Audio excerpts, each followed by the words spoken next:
mengucap syukur karena kami sudah memuji, memuliakan, menyembah Tuhan. Dan tiba saatnya Bapa, kami mau mendengarkan firman-Mu. Berkati kami semua Bapa, berkati kami semua yang hadir Tuhan Yesus. Berkati juga firman-Mu Tuhan yang kami dengarkannya Bapa. Ajar kami Tuhan untuk menjadi pelaku-pelaku firman-Mu Bapa. Terima kasih Tuhan Yesus. Dalam nama Tuhan Yesus kami berdoa mengucap syukur. Haleluya. Amin. Puji Tuhan. Kita mau sama-sama belajar firman Tuhan. Kebetulan tema di minggu keempat adalah hidup dalam kemenangan. Kita sama-sama mengatakannya, hidup dalam kemenangan. Bapak Ibu serta saudaraku yang kekasih, kebetulan ayat dari Rayon dari 2 Korintus 2 ayat yang ke-14 sudah ditetapkan dari Rayon untuk minggu keempat, terambil dari 2 Korintus 2 ayat 14. Kita sama-sama membuka Alkitab kita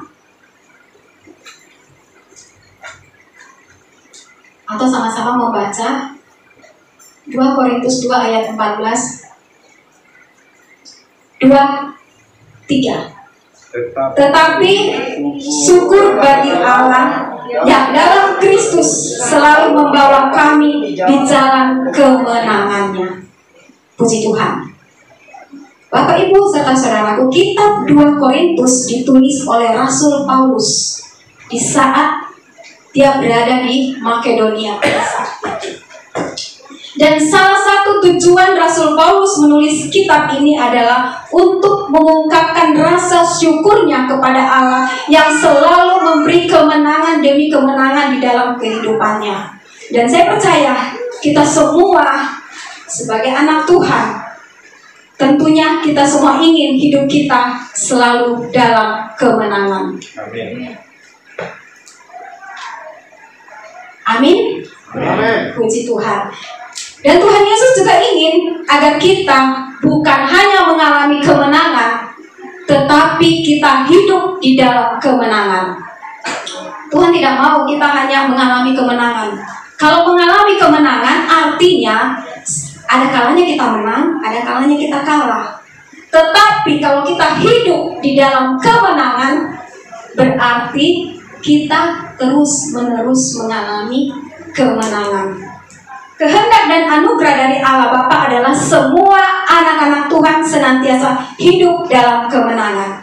Nah, apakah kita akan menang terus-menerus? Jadi pertanyaan kita, apakah kita akan menang terus-menerus? Tentu ya, karena di dalam Tuhan Yesus segala sesuatu mungkin dan tidak ada yang mustahil bagi orang percaya.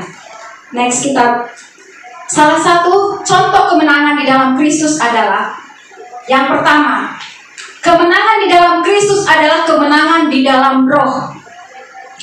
Kemenangan di dalam Kristus adalah kemenangan di dalam roh. Kita sama-sama membaca di dalam Matius 26 ayat yang ke-39. Matius 26 ayatnya yang ke-39. Kita sama-sama membaca.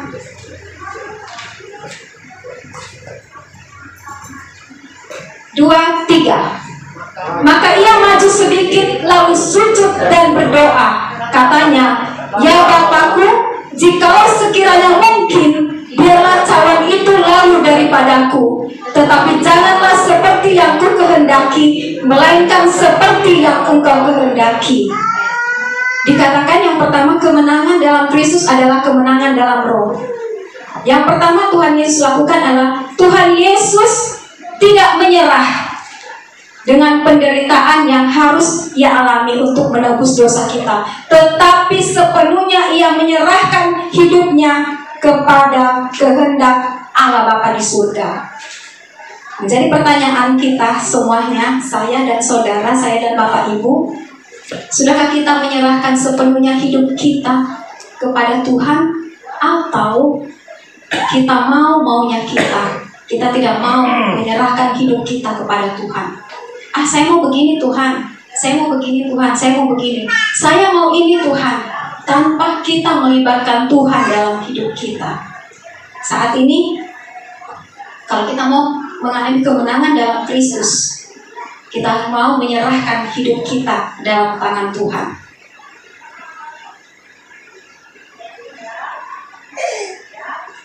Tuhan Yesus pada akhirnya mengalami kemenangan dalam hidupnya.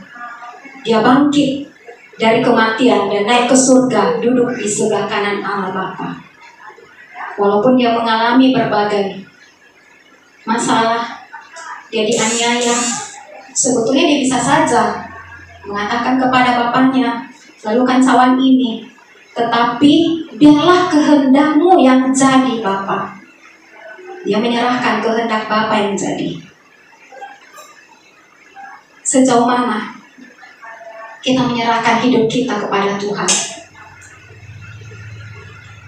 Sejauh mana kita meminta Tuhan sendiri yang ambil alih hidup kita? Dan yang kedua, di dalam Yeremia 17 ayat yang kelima. Yeremia 17 ayat yang kelima.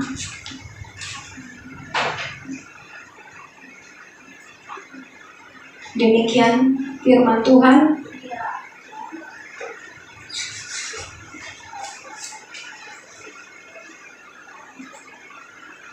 Yeremia 17 ayat yang kelima dikatakan, beginilah firman Tuhan, terkutuklah orang yang mengandalkan manusia, yang mengandalkan kekuatannya sendiri, dan yang hatinya menjauh daripada Tuhan. Terkutuklah, dikatakan terkutuklah.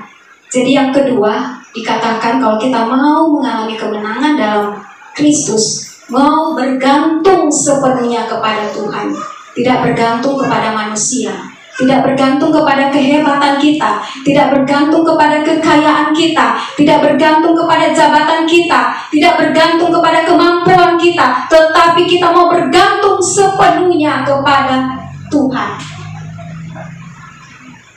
Kita mau mengalami kemenangan. Katakan, kemenangan dalam Kristus terjadi karena kita senantiasa bergantung sepenuhnya kepada Allah Bapa kita. Kalau kita mau mengalami kemenangan dalam Kristus, marilah kita mau bergantung sepenuhnya hanya kepada Tuhan. Karena siapakah kita ini? Tanpa Tuhan kita bukan siapa-siapa. Tanpa Tuhan kita tidak bisa berbuat apa-apa. Hanya karena kemurahan Tuhan kita ada sampai saat ini. Bukan dengan kekuatan kita, bukan dengan kepintaran kita, bukan dengan kekayaan kita, tetapi saat kita bergantung sepenuhnya kepada Allah Bapa kita, maka kita hidup dalam kemenangan. Maka kita sepenuhnya bergantung kepada Tuhan. Amin. Puji Tuhan. Dan yang berikutnya lagi, Tuhan Yesus menang karena Ia senantiasa bertindak, berjalan sesuai dengan firman Tuhan, bukan apa kata orang. Oleh sebab itu, jika kita ingin hidup dalam kemenangan Tuhan, maka kita harus bertindak, berjalan sesuai dengan firman Tuhan. Bapak, Ibu, Saudaraku, yang kedua adalah apa hasil dari kemenangan Kristus bagi kita? Tentu ada hasil yang kita dapatkan. Apa hasil dari kemenangan Kristus bagi kita? Yang pertama, dosa, maut, dan kuasa kegelapan telah dikalahkan dan tidak berkuasa atas hidup kita. Itu hasil dari kemenangan Kristus bagi kita. Dosa, maut, dan kuasa kegelapan telah dikalahkan dan tidak berkuasa atas hidup kita. Kita sama-sama membaca dalam kitab Roma 8 ayat yang ke-11. Roma 8 ayat yang ke-11 dikatakan, dan jika roh Dia yang telah membangkitkan Yesus dari antara orang mati diam di dalam kamu, maka Ia yang telah membangkitkan Kristus Yesus dari antara orang mati akan menghidupkan juga tubuhmu yang fana itu oleh rohnya yang diam di dalam kamu. Puji Tuhan. Dosa, maut, dan kuasa kegelapan telah dikalahkan dan tidak berkuasa atas hidup kita.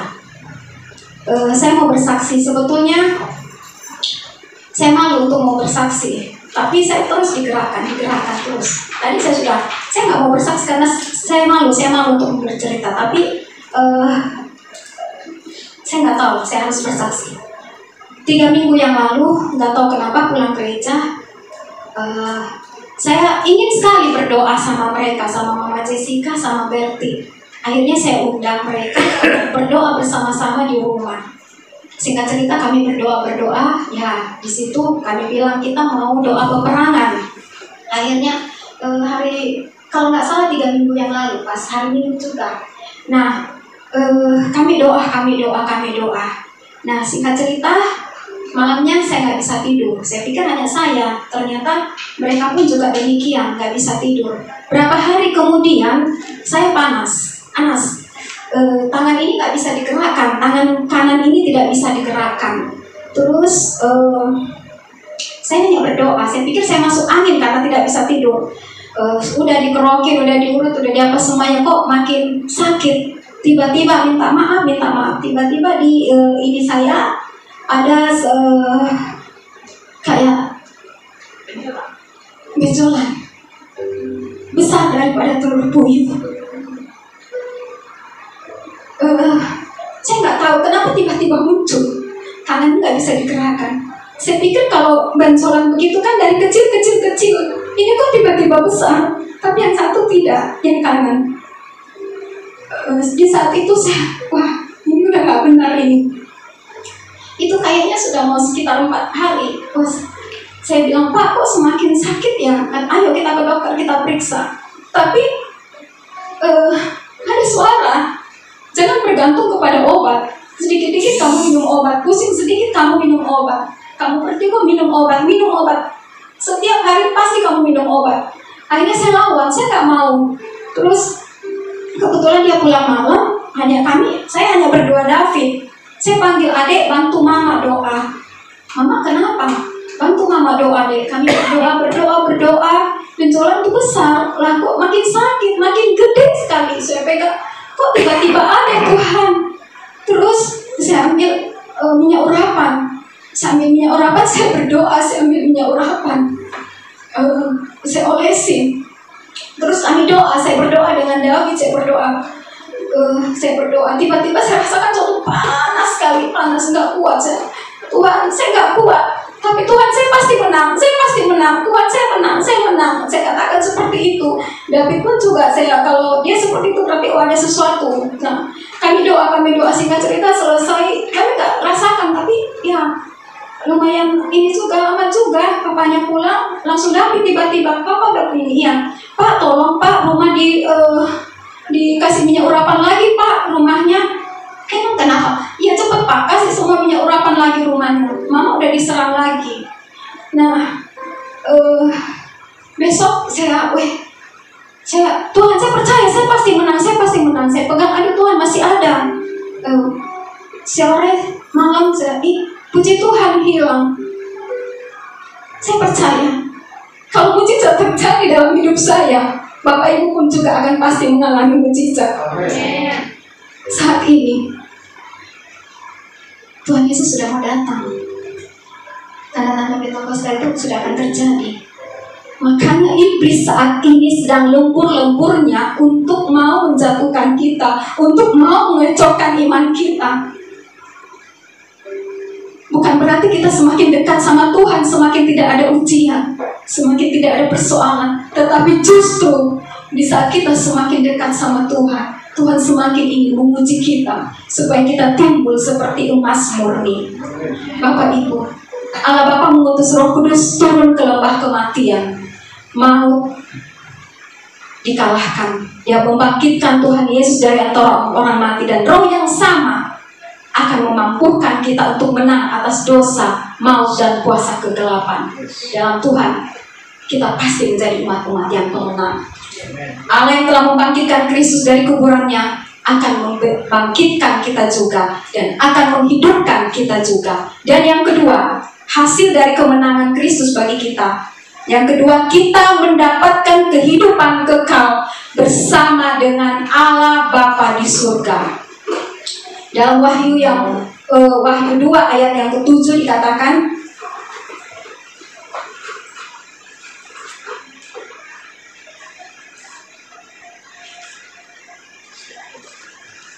Wahyu 2 ayat yang ke-7 dikatakan, siapa bertelinga, hendaklah ia mendengarkan apa yang dikatakan Roh kepada jemaat-jemaat. Barang siapa menang, dia akan kuberi makan dari pohon kehidupan yang ada di Taman Firdaus. Dikatakan kita mendapatkan kehidupan yang kekal. Kemana hasil dari kemenangan Kristus bagi kita? Kalau kita sudah mengalahkan kuasa kegelapan, kita sudah mengalahkan dosa, maut, kita juga akan mendapatkan kehidupan kekal bersama Tuhan Yesus. Dan yang ketiga, apa yang kita akan dapatkan? Dalam Wahyu 3 ayat 21 dikatakan, Wahyu 3 ayat yang ke-21 dikatakan, barang siapa menang, ia akan kududukan bersama-sama dengan aku di tahtaku, sebagaimana aku pun telah menang dan duduk bersama-sama dengan Bapa-Bapakku di atas tahtaku. Puji Tuhan.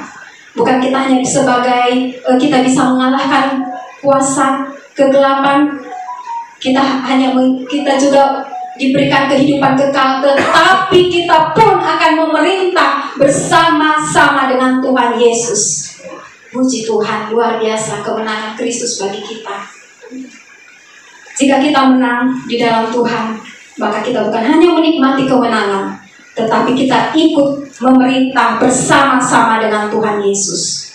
Pada waktu manusia jatuh ke dalam dosa, maka akses kehidupan kita, pohon kehidupan tertutup bagi kita. Tetapi kita yang sudah percaya kepada Tuhan Yesus dan menjadi anak-anak Bapa di surga, ditentukan untuk menang, sehingga kita kembali mendapatkan akses untuk masuk ke pohon kehidupan di Taman Firdaus. Dan yang ketiga, apa yang kita lakukan agar kita tetap berjalan dalam kemenangan Kristus? Tentu ada harga yang harus kita lakukan, ada hal-hal yang harus kita lakukan agar kita tetap berjalan dalam kemenangan Kristus. Yang pertama, memiliki waktu yang khusus dengan Tuhan. Sama-sama kita membaca di Markus 1 ayat yang ke-35. Yang pertama adalah memiliki waktu yang khusus dengan Tuhan. Markus 1 ayat yang ke-35. Pagi-pagi benar, waktu hari masih gelap, ia bangun dan pergi keluar. Ia pergi ke tempat yang sunyi dan berdoa di sana. Bapak, Ibu, Saudaraku, seringkali dulu-dulunya ya, kita sering mendengar, ayo bangun pagi. Orang tua kita kadang-kadang mengatakan, ayo bangun pagi. Kalau kesiangan nanti rezekinya dipatok ayam. Sering sekali kita dengar kata-kata seperti itu. Ya, sebetulnya lucu juga. Tetapi kalimat ini adalah kalimat yang memotivasi orang-orang untuk bangun lebih awal di pagi hari. Bangun pagi adalah awal sebuah perencanaan dalam hidup kita. Namun yang menjadi pertanyaan untuk kita semuanya, apa yang pertama kali kita lakukan saat kita bangun pagi? Apa yang pertama kali kita lakukan saat bangun pagi? Apakah kita langsung melipat tangan, langsung berdoa, langsung menyembah kepada Tuhan? Atau kita langsung mengerjakan pekerjaan yang tertunda kemarin? Atau kita langsung mengambil handphone kita? Menjadi pertanyaan buat saya dan Bapak Ibu. Kita mau mengoreksi hati kita. Saya percaya kita yang ada di tempat ini, bangun pagi-pagi kita datang berlutut kepada Tuhan. Memiliki waktu yang khusus dengan Tuhan. Kalau kita mau mengalami kemenangan dalam Kristus, kalau kita mau hidup dalam kemenangan, kita mau memiliki waktu khusus dengan Tuhan. Tuhan Yesus selalu meluangkan waktu untuk berjumpa dengan Bapaknya, walaupun dia sangat sibuk dalam pelayanannya. Hal pertama yang Tuhan lakukan, dia mau datang berjumpa dengan Bapaknya. Dikatakan pagi-pagi benar. Berarti sebelum melakukan segala aktivitas, mari kita datang menyerahkan kehidupan kita kepada Tuhan. Biar Tuhan sendiri yang ambil alih kehidupan kita sepanjang hari itu. Dan saya percaya kalau kita sudah melakukan itu, kemenangan demi kemenangan akan menjadi bagian hidup kita. Yang kedua, berjaga-jaga dan berdoa. Kita sama-sama membaca di dalam Matius 26 ayat 40 sampai dengan 41. Matius 26. Yang kedua yang harus kita lakukan agar kita hidup dalam kemenangan, selain kita mau menyediakan waktu khusus sama Tuhan, kita mau berjaga-jaga dan berdoa. Matius 26 ayat 40 sampai dengan 41. Sama-sama kita baca 2-3. Setelah itu ia kembali kepada murid-muridnya itu dan mendapati mereka sedang tidur. Dan ia berkata kepada Petrus, "Tidakkah kamu sanggup berjaga-jaga 1 jam dengan aku? Berjaga-jagalah dan berdoalah supaya kamu jangan jatuh ke dalam pencobaan. Roh memang penurut, tetapi daging lemah." Puji Tuhan. Berjaga-jaga dan berdoalah artinya kita mau melatih hidup kita untuk tidak diam, tidak fasik, tetapi kita mau terus berjaga-jaga, kita mau terus berdoa, tidak putus-putusnya, supaya kita tidak terjebak dan terseret ke dalam berbagai pencobaan. Jangan lewatkan saat teduh, di mana kita bisa membangun hubungan yang terus lebih intim lagi dengan Tuhan. Jangan lewatkan membaca firman Tuhan. Jangan berhenti membekali diri kita dengan firman Tuhan yang hidup. Dan jangan menghindar, tapi tetaplah biasakan diri untuk bersekutu bersama saudara-saudara seiman kita. Dan yang terpenting, tetap libatkan Tuhan dalam apapun yang kita lakukan. Bapak, Ibu, Saudaraku, kesimpulan firman Tuhan kita pada malam hari ini. Yang pertama adalah semua kemenangan orang percaya diperoleh di dalam Kristus. Yang kedua, jika kita ingin hidup dalam kemenangan Tuhan, maka kita harus bertindak berjalan sesuai dengan firman Tuhan.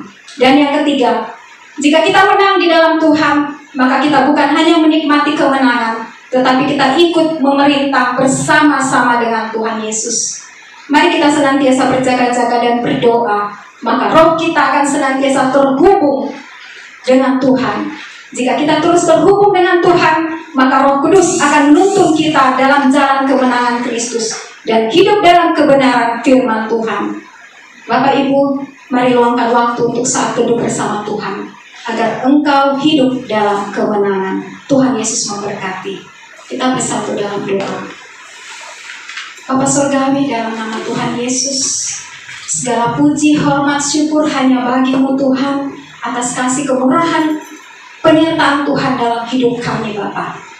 Kami tahu Tuhan, kami manusia yang berdosa, kami manusia yang lemah. Tanpa Tuhan kami bukan siapa-siapa.